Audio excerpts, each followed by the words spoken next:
The dining hall was a much more pleasant place than it was in the morning. Yasumizo was a place full of decent people who readily accepted the idea that they wouldn't have to kill anyone today. The same applied to the wolves, or so I thought, but they didn't look so good. That's an interesting science. You've been to the seminars? Yes, they were led by Kimiyoshi. Kimiyoshi? I'm pretty sure a Japanese person I met in Lhasa was a college lecturer with that name. Oh, that has to be him. He specializes in Sino-Tibetan languages, so he travels there every now and then. I see. What a small world. At least to people like you and him. Another reason was Hashimoto. Once he stopped being silent, he turned out to be extremely sociable and understanding.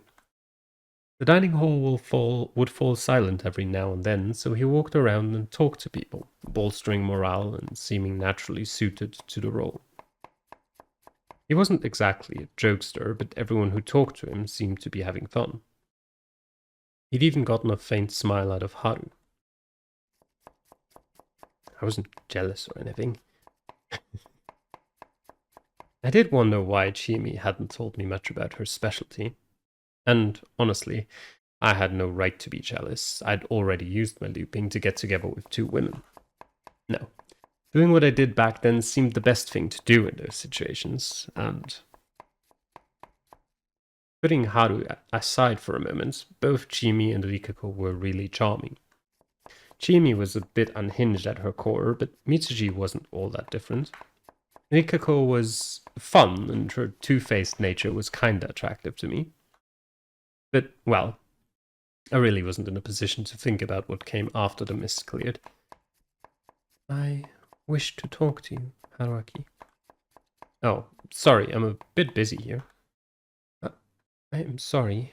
My apologies. I was making dinner with Kaori.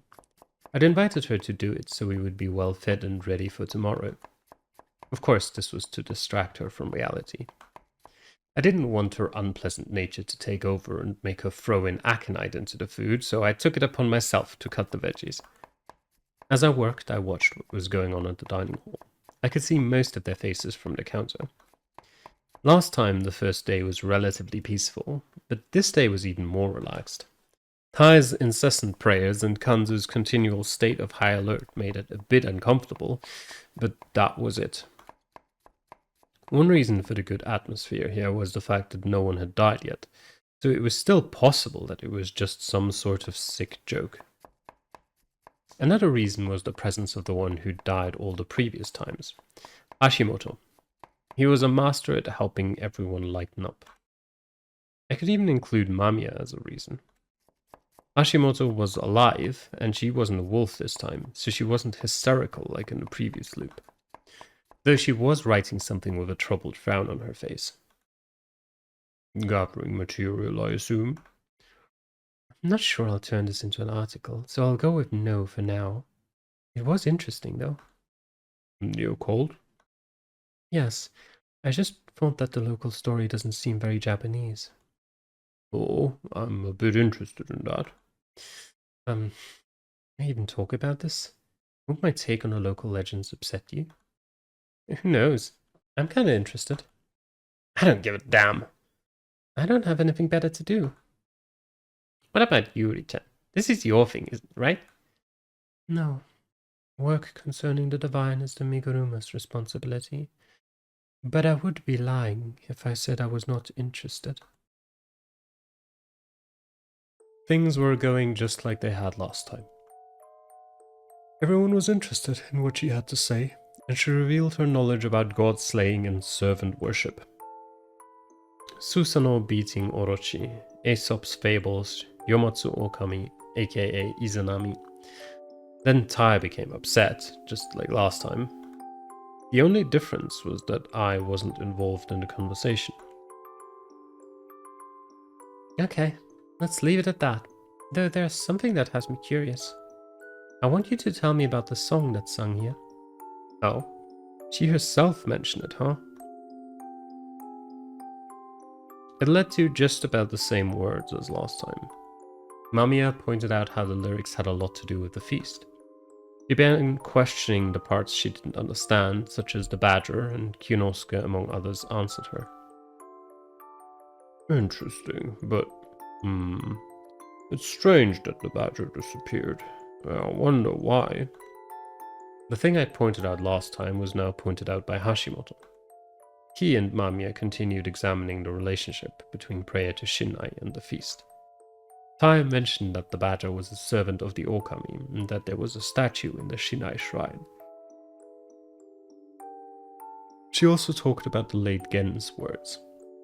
The badger's waiting for the Ookami to return. I have a bad feeling about this. What if there's a badger among us? He raised the same suspicion as I had. If Makishima participated in the previous feast, then this Gen must have been there too. They had a badger there, and he might have left that as an indirect warning. Come on, Hashimoto. That's just a guess, right? Well, I guess there's no conclusive evidence. Now it was time for something new. Ookami. Yomotsu Ookami. Great God. Hashimoto, I think I realized something amazing. I'm listening. This might feel abrupt, but do any of you know the origin of the name Shinai? She'd been curious about this in Kami Fujiyoshi too. What of it, though?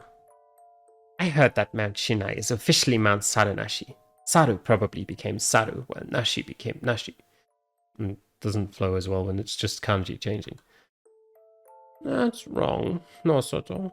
Shinai has always been Shinai from the start. The authorities just changed the kanji in the Meiji period because it was hard to read. The other way around, huh? So it was always Shinai. Yamawaki, do you know where it comes from? I don't. It's probably a kanji trick. Mamiya ripped out a page from her notepad and put it on the table. Shin-nai.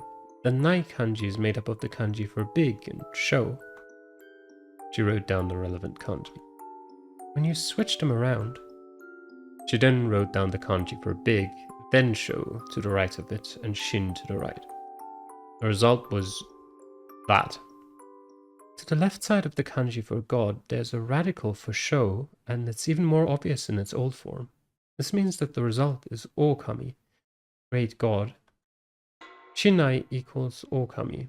Isn't that the intention? What? You're nonsense. Tai shouted hysterically. You could hear in her voice that she was shaken up. Of course she would be. According to Yasumizu's legend, the humans and servants killed the wolves, the Ookami. However, it reinforced my theory. I had lots of clues that led me to think that Ookami and Great Lord Shinai were one and the same. His use of the corruption was one thing. Another thing was the fact that he was neutral in the battle between humans and wolves, or Yomibito and wolves. Yet another thing was the local outlook on life and death. If people went to Yomi upon death, they would go there regardless if they were hanged or killed by wolves. That was why they said rise not. It meant go to Yomi and don't return. However, in the Shinai faith, the mountain was a place where corpses were buried, so it wasn't strange for it to be considered the same as the world of the dead. Anyway, Izanami lost her life after birthing many gods, and after a lot of trouble ended up becoming the goddess in control of the Nenokuni.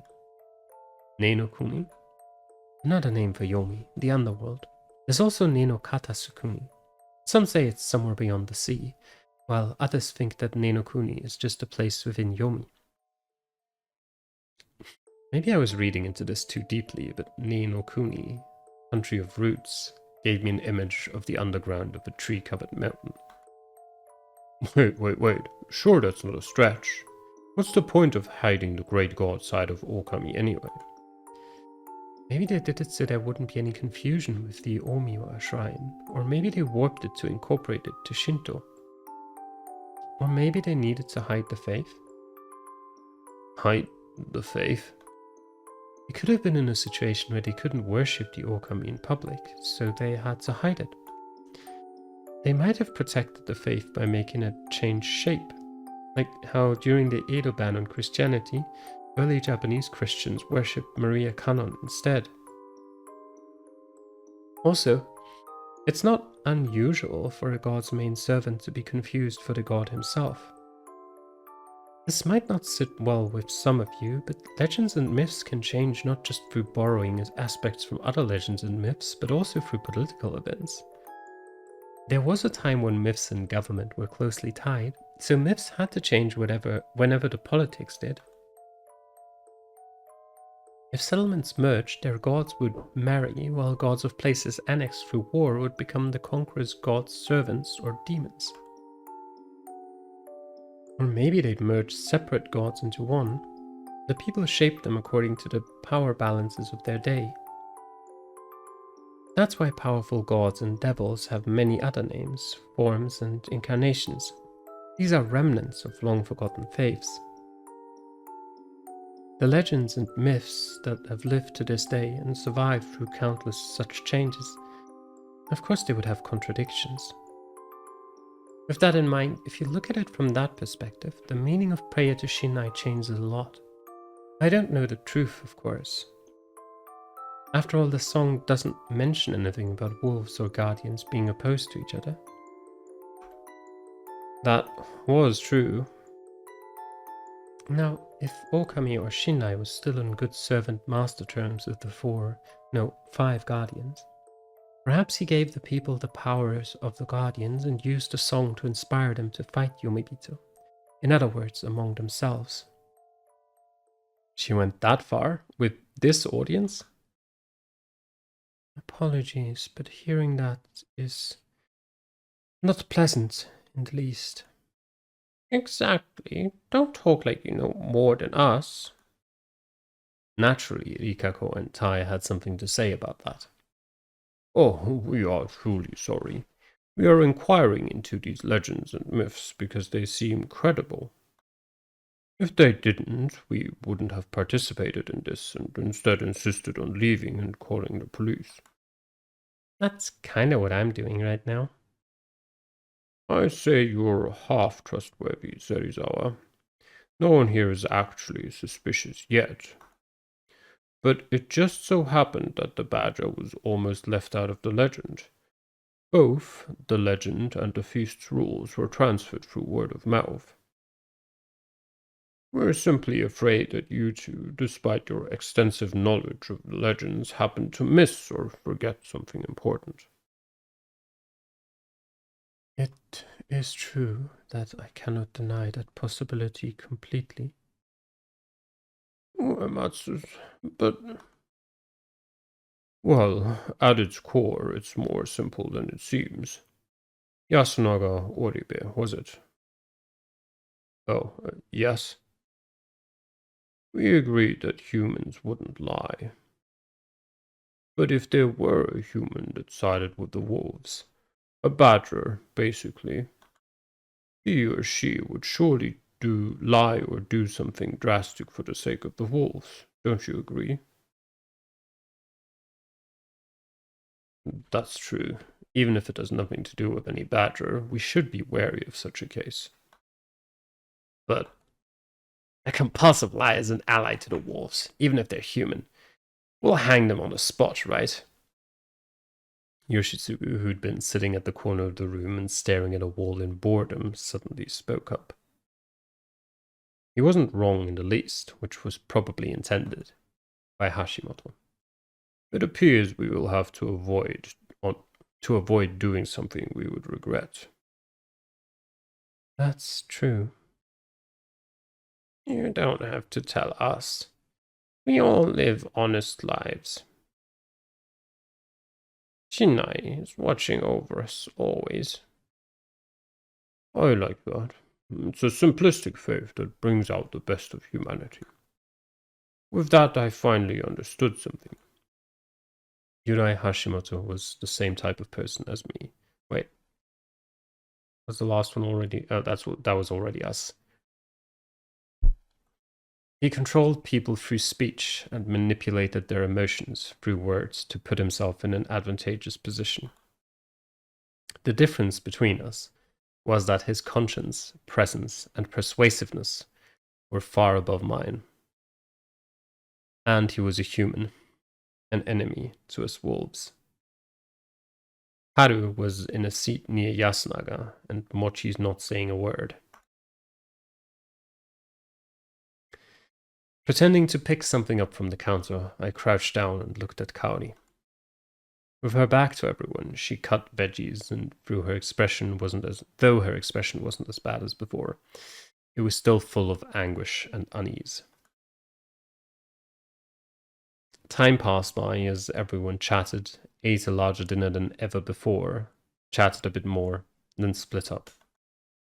The only notable thing was the moment when Mamiya tried to ask Kanzo about the previous feast. Hashimoto stopped her, though. I noticed Haru make a face, and a part of me was relieved by that. The previous feast took her parents, and it was the time she went into the mist and lived to tell the tale. It would have been bad if she'd gone crazy again. Hashimoto seemed to have noticed that possibility, so he'd stopped Mamiya to prevent it. Was it really good to help him survive? A part of me actually believed that. Sure, without him, I'd been a human and survived the feast, but it didn't solve anything. Becoming a wolf and making an enemy out of him was just an unfortunate side effect that came with letting him live, and I just had to accept that. After dinner, right when everyone was preparing to split up, Hashimoto whispered something to Takumi. Takumi's expression suddenly turned serious. Hey, guys, listen up. Apparently, Hashimoto had told him to say something, and Takumi did exactly that. We didn't hang anyone today. That's why, even if there are wolves among us, I want to believe they won't kill anyone tonight. If that happens, we won't have to hang anyone tomorrow either. That ain't happening. Maybe you're right. But if it does happen, it means that one of us here will be gone for good. These will be your final moments together. Keep that in mind, and tell them everything you have to. You will have less regrets that way. The bright mood suddenly changed. The mood turned heavy as everyone exchanged handshakes and gave their thanks to each other. Jimmy, Haru, even Yoshitsugu became teary-eyed as Kaori said those words to her sons. I'm gone tomorrow. Live strong, you two. She was a wolf, but her words were so honest that they both listened without a word. The village heads here seemed lonely, giving Tai and Takumi fuel for doubt, while Mochi talked to the old wolf guy. It was a moment when their relationships became very clear. Mochi. One particularly impactful moment was when Haru approached her lonely-looking grandfather. Her eyes were still red from her goodbyes to Yasunaga and Mochi. Mochi, if I don't wake up tomorrow, ain't happening. For a moment it looked like he knew what she was, but then... Oh wait, you yourself said that wolves will kill. Are you trying to be nice to me by lying to me alone? Kanzo didn't know how to respond, a rarity for him. I don't need that, so just listen. If I die, try not to drink too much, even if I'm not here. Haru. Kanzo slowly extended his hand to her, but it was too late. Haru had already turned around. A grandfather and granddaughter, both awkward beyond belief. After watching their exchange, I was actually relieved that Haru didn't say anything she shouldn't have, which made me question my own humanity again. Yasunaga must have been in a similar state of mind the first time. Feeling sympathy for the first wolf I'd encountered, I gave Chiemi, who'd approached to give her goodbyes to me, some half-hearted nice words. I'd done the same for Rikako, who'd finished the exchange with a silent but resolute farewell. I'll forgive you for what happened during the day. Don't want to leave any regrets floating around if we don't meet tomorrow, huh? Yeah. That was that with Haru. The disgrace on my name was cleared, and she now neither disliked or liked me. Sorry for taking your time. Good night, people. Takumi nonchalantly concluded the event. Everyone silently began leaving the dining hall. I hope you'd come back too, Fusashi. We were done with the after-dinner cleanup, so I had no reason to stay behind. I didn't sense anyone in the mist, but that was because I just couldn't, not because there was no one there. Everyone was probably using this as a chance to have the secret talks they couldn't, or just listening for those. It was probably a good idea to thank him. I heard someone's voices near the stairs to the dorm. Mamiya was talking to Hashimoto, right where she died last time. How serious are they?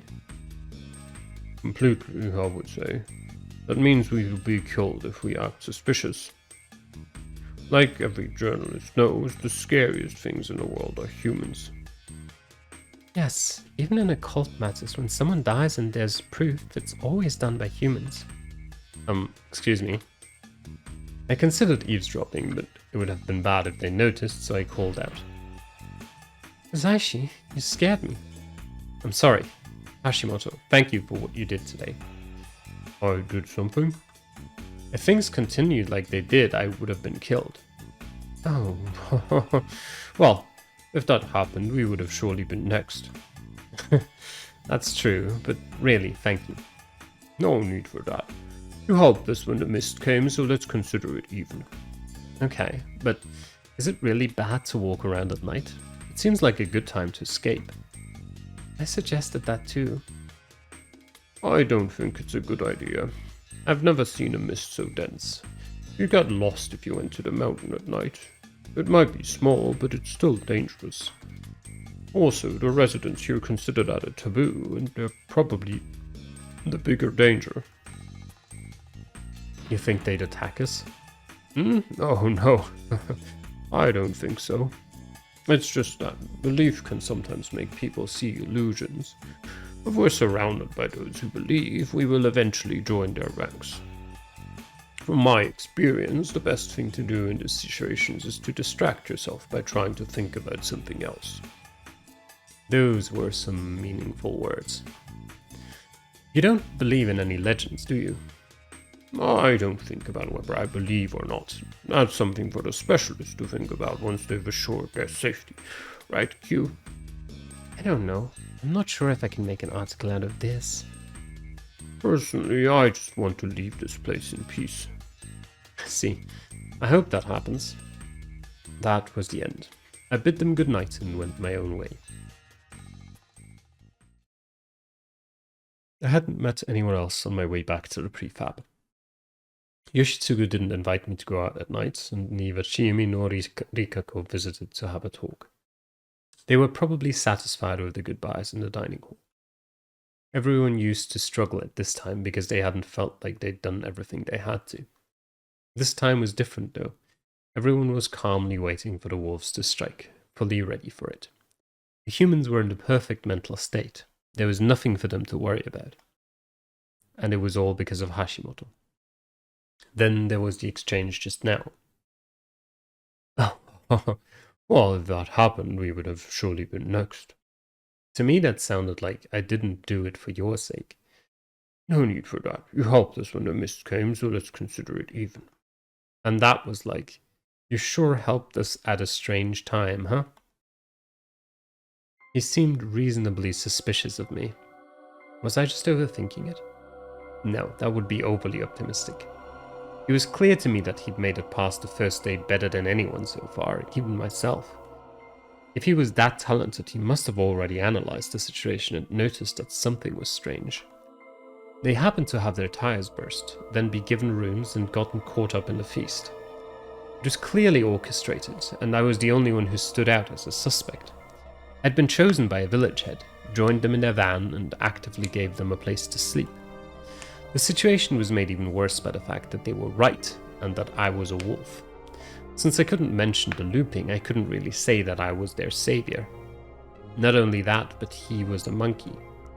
He'd secured a good role and relationship with the others and had a surprisingly keen eye and mind. He'd have been an extremely reliable ally. I'd really appreciated it when he presented the idea that we shouldn't hang anyone today. After all, at that moment, just like Kanzo, I'd thought that not hanging anyone was foolish, thus I'd thought that he was foolish too. But now, because of his idea, everyone became somewhat ready to accept someone's death, and to unify to defeat the wolves responsible. He'd also succeeded in preventing the lynching way smoother than I. I could only create a stalemate, while he actually talked the people into voting for or against hanging. Kanzo didn't want to look like he broke, so he hadn't changed his opinion, but he was still pretty accepting of the idea to not hang anyone. Hashimoto did it with great finesse, and it was something I couldn't do. We'd eventually find out if it was a good thing or not, or rather they'd decide based on what we wolves did today. However, I'd already felt like I was falling behind him. Would I really have to defeat him? There was Mamiya too. She was way more stable and smart than last time. The way she'd pointed out that Shinai was probably Ookami or a great god showed that she would be extremely useful in finding out the truth. She'd also noticed and mentioned a badger without my help. She'd probably noticed it last time too, but hadn't mentioned it because she was a wolf. This time, with Hashimoto's suggestion, they'd decided that they would hang all liars, regardless if they were wolves or the badger. That was a smart move. It kept the humans from lying, just for the sake of it, and counted the badger whether it existed or not. They were a pretty balanced pair. Mamiya was blunt and straightforward, while Hashimoto gently reproved her and provided only the best solutions. They were a much better team than I'd expected, and the fact that they were enemies was pretty bad for us. As a wolf, I had to consider the other humans too, especially the Oribe brothers. After all, their mother, the demon who tried to kill everyone and swallowed her last words for their sake, was a wolf this time. If I didn't go about this the right way, I would be the one to die. Haru probably wouldn't want to kill Yasunaga or Mochi either. Kanzo was her family too, but I wasn't sure about their relationship. Still, I didn't think she'd want to kill him. And finally, could I really kill Chiemi or Rikako? And Rikako? Though it was all made void by the looping, they liked me and I liked them. Would I really whisper sweet nothings to them during the day, only to kill them at night? I didn't want to do that. That thought was my last before my consciousness faded. Huh? I jumped up, throwing the blanket to the side. Why was I asleep? Didn't I have something to do as a wolf? I could feel myself turn pale as I realized I just made a huge mistake. But the next moment I noticed something that terrified me in a whole different way. There was something next to my legs. Unable to understand what was what, I let fear take control and pathetically backed away. Nothing was happening. I reached into my bag, took out a flashlight I got from the convenience store, and turned it on. What the hell was all this? It looked like the parts of a costume. Particularly the kind used in action hero shows. No, that didn't seem right, either. It was like some traditional ritual clothing. Braces, tabi, straw zori, a faded kimono, and a hakama. All of it smelled awful, like half-dried laundry being boiled. There was something that stood out more than the rest. It was a kimono underskirt with some blurry sutra-like text on it.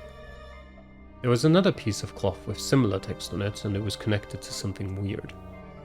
Oh, was this a mask? Yo. You shall wear in this and cleanse yourself. Right, that thing had told us to wear this. We were supposed to put this on and cleanse ourselves. The bad smell made me really apprehensive. Didn't I have the order wrong? Didn't cleansing come before putting on some sacred clothing? It reminded me that I hadn't cleansed myself before sleeping. Wasn't that bad? Remembering the situation, I checked the time again. The phone I charged with a battery showed that it was 10 o'clock. Great Lord Shinai had momentarily put me to sleep to bring this thing here. What if I hadn't woken up? Man, were they treading a fine line here. That aside, I was basically being told to put this on and go outside. I gathered my resolve.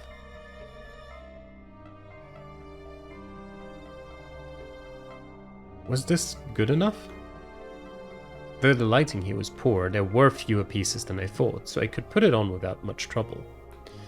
It was unexpectedly well designed, and from what I could tell it was hand-sewn. The mane, did wolves even have those, seemed to be made of rice straw. It didn't seem cheap at all, and though I couldn't be sure, it seemed to be designed to look divinely imposing. The mask seemed to be a wooden carving with insane amounts of detailed work put into it. A true masterpiece. By the time I put it on, I didn't care much about the smell. It wasn't hard to move in or anything.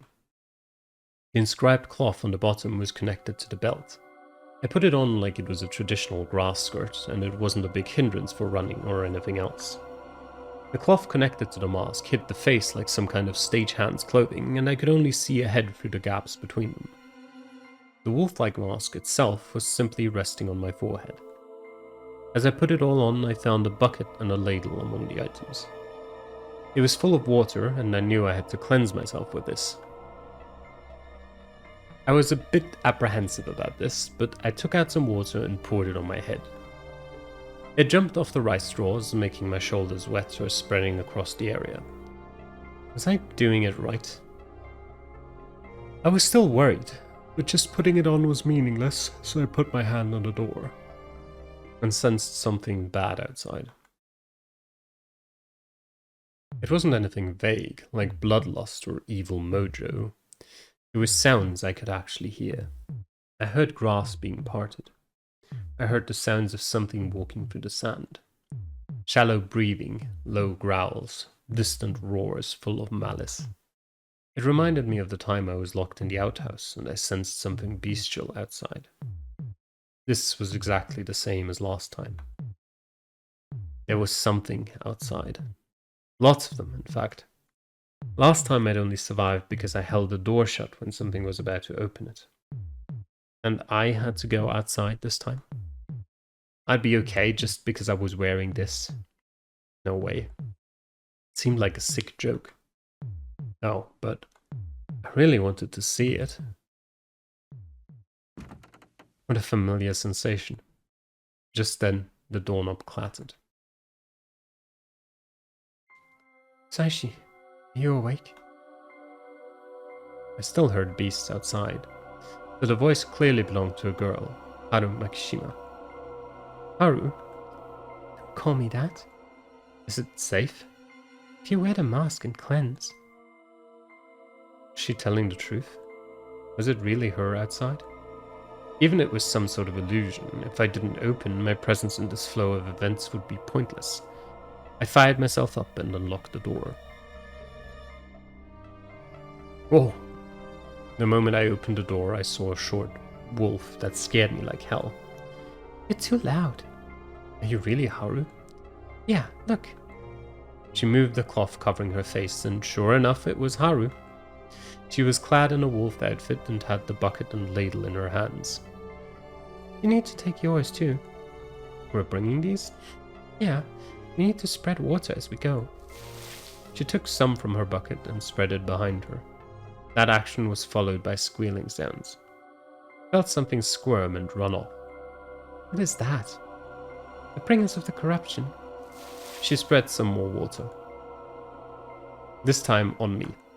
But it's cold. Hey, what are you doing? She repeated it a couple times, with great intensity to boot. It's because you haven't cleansed yourself at all. I was supposed to be completely drenched. As if she felt that explaining it was pointless, she just touched the cloth near her waist. Sure enough, it was completely wet. Can I ask something? What? Assuming that's how you're supposed to do it, how did you know that? I'm not sure why, but I just know. Are you hiding something? I'm not. We're both wolves, you shouldn't hide anything. What are you worried about? Those words shut me up. Well, I get how you feel. I've calmed down already, so you'll soon be used to this too, I think. Alright. I wasn't satisfied, but I backed down anyway. By the way, if you're not used to talking polite, you don't have to. Please don't act like we're close. Let's go. Kaori's waiting. Yeah, the chasm between us was wide. Or maybe Chiemi and Rikako were just too easy. Apparently, Haru had walked through the mist without any light. I took out my small flashlight. What's that? It's so cool. And was met with a weird reaction. You can have it. I have another one. I'd prepared them in case I ended up running away with someone at night. I sure as hell hadn't expected to be a wolf, though.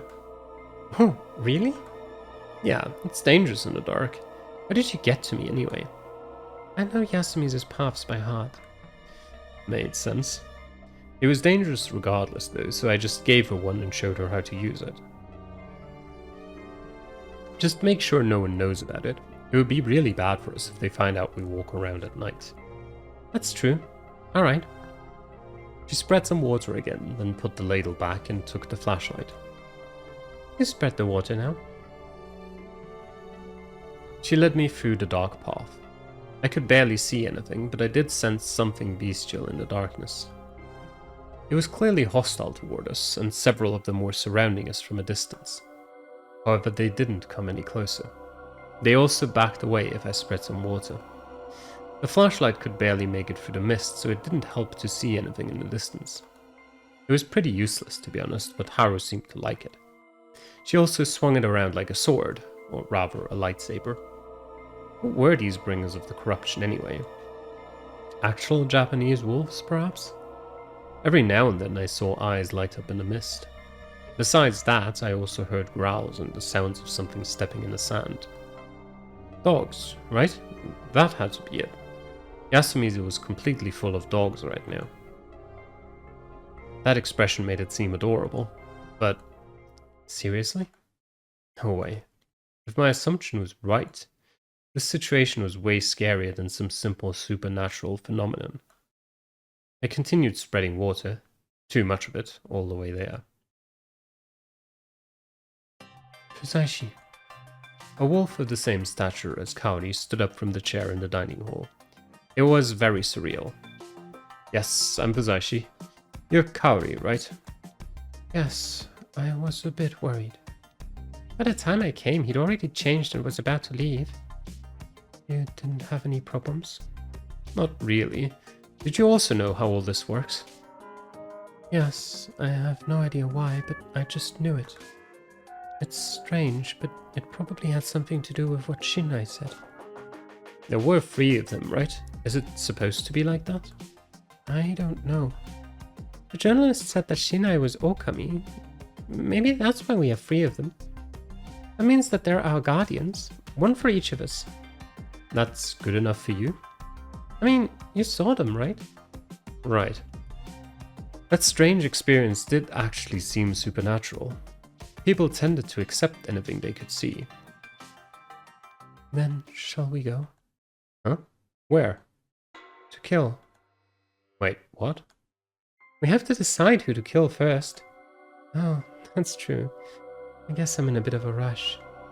Looking at today's feast, Oji is probably the best choice. I think Takumi is pretty dangerous too. Wait, are you too serious? About what? You'll have to kill your family. Aren't your sons important to you? She twitched and tilted in an unnatural way.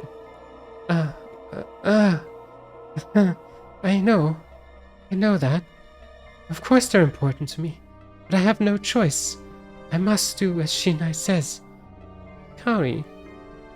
You too, Haru. Do you really want to kill Yasunaga and Mochi? Well, I don't, but what else can we do, though? Run away from here? That really wasn't the way to go. We'd get lost or killed by the monsters. The mist would just send me back to square one. All I could do here was pick one or the other. Interesting. Alright. I'm kind of curious to find out what happens if we kill no one first, which I think is going to be the shorter route, because presumably we just die. But I want to find out. We shouldn't kill. Can we just not do this? The rule was 1 kill per night, just like with humans. That was a limit.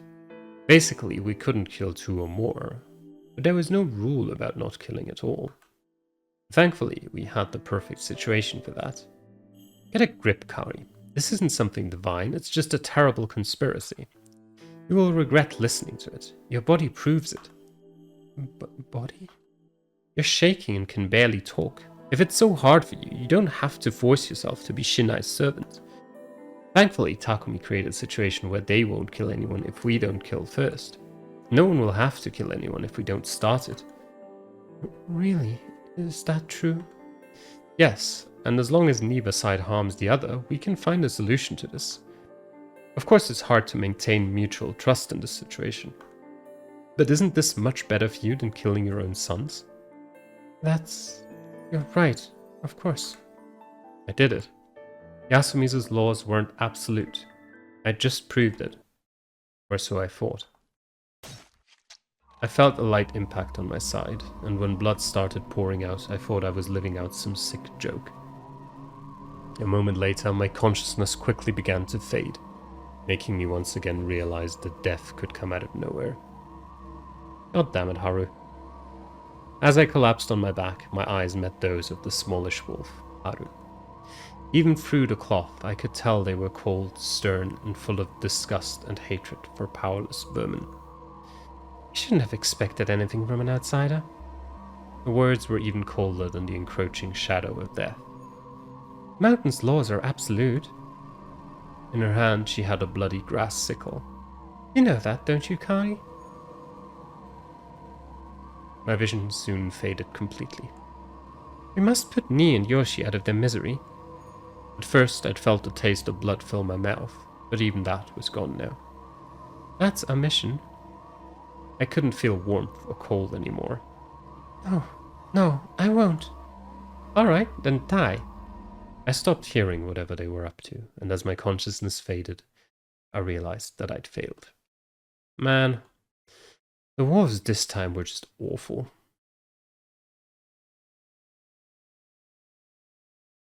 Key 18, Irrational Purge. What did it say?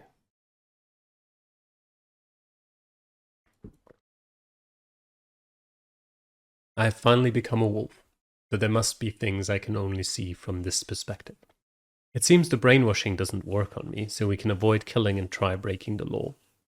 When I suggested that, Haru, who advocated adhering the law, purged me. Perhaps it's impossible to avoid being a killer. Well, off we go massacring them.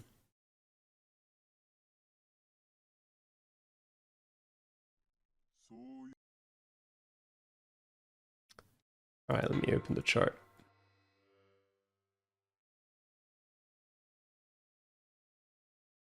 There we go. We're wolves. Wolves must kill the Yomibito. Yeah, that's what I've been saying. I'm fine with it. I'm just wondering if you are. You're not gonna stab me in the back if I'm about to kill someone important to you, are you? I don't question your faith in Great Lord Shinai, but I don't think you're inhuman enough to throw away your humanity just because God told you to. I'll ask again. We're killing them for real. Are you sure you want to do this? Alright, I'm fine. She went and said it. What about you?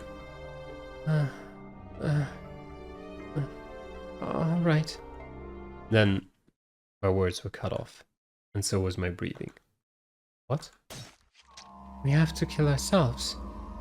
An intense heat or cold in my back. Then we would rise from Yomi, and I'd get to see them again. When the sensation was pulled out of my body, I began to feel my life leave me. Then I won't have to hurt my sons. I understood that she was stuck between a rock and a hard place, but I didn't expect it to be so bad that she would resort to such drastic measures. I collapsed forward. No, Haru. Hold still. Traitor! That was the last thing I heard as I choked on my own blood and breathed my last. Had I chosen the wrong way to go about it? How could I have convinced her? My questions faded with my consciousness. That's key number 17. Pariti, whatever that means.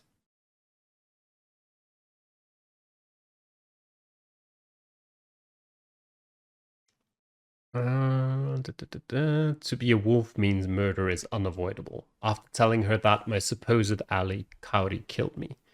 Ally. I'm glad wolves can be virtuous, but getting killed isn't my idea of fun. What should I do? Can I actually go to the chart, like, from here? Now that I've got the key?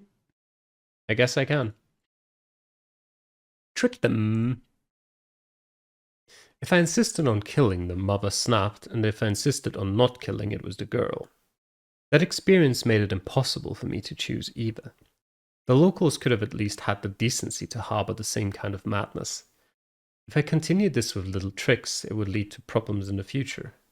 And I also wanted to find a scenario in which I didn't die. Thus, I decided to spend this timeline fulfilling the role of the wolf. Also, it seemed easier to create a full fanatic out of a doubter than to correct an unwavering zealot. I'll have to make Kaori kill her sons. For that, I needed a good story. I'm not sure if you will believe me. She needed a story that could match the absurd legends. But I actually came here to save this village.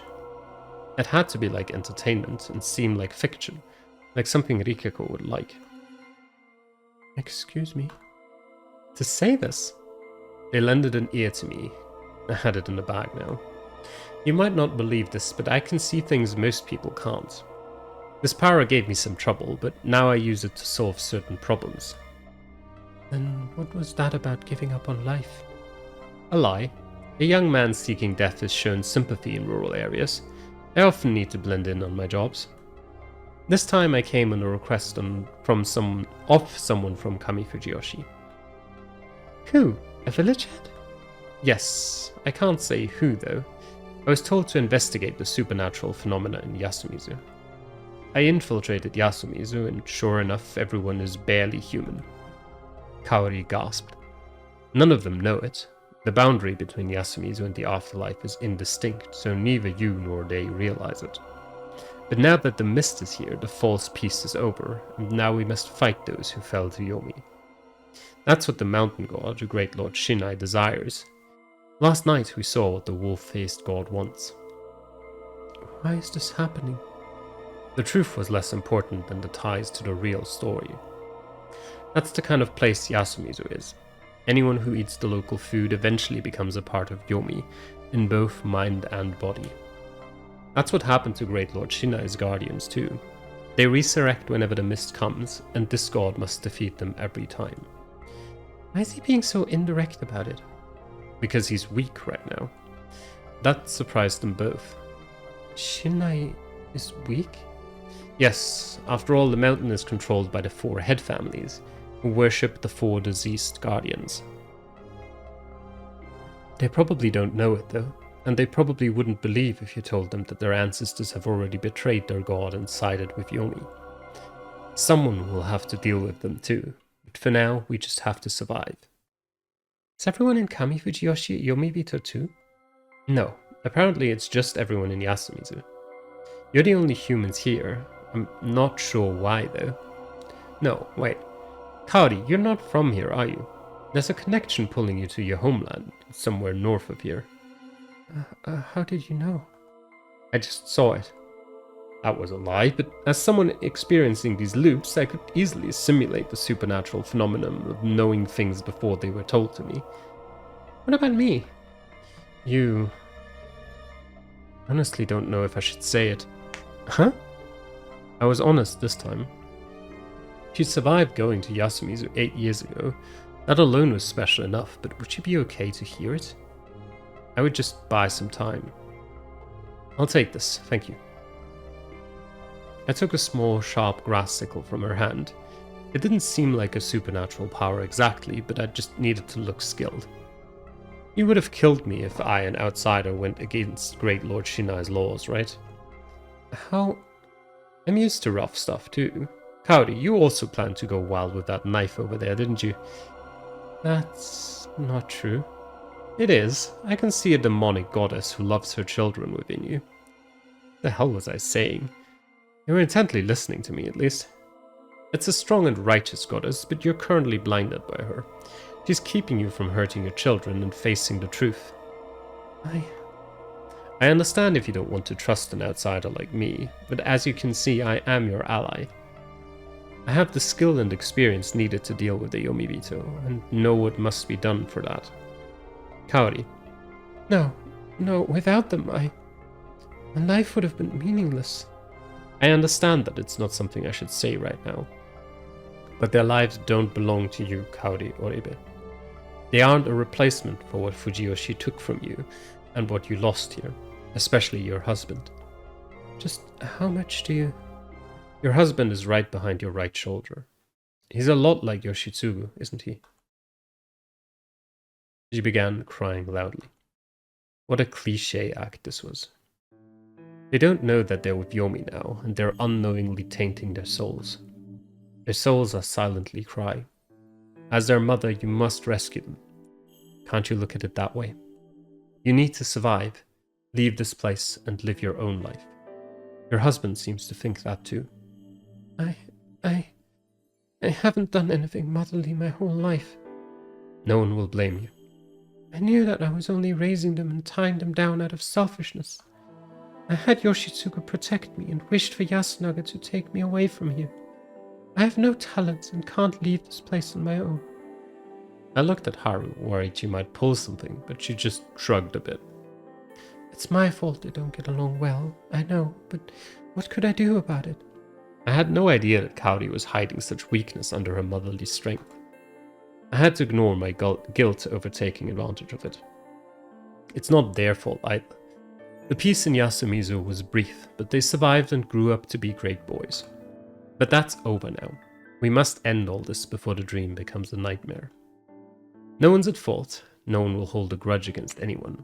This is more like a natural disaster than anything else. It would be horrible if that was true, honestly.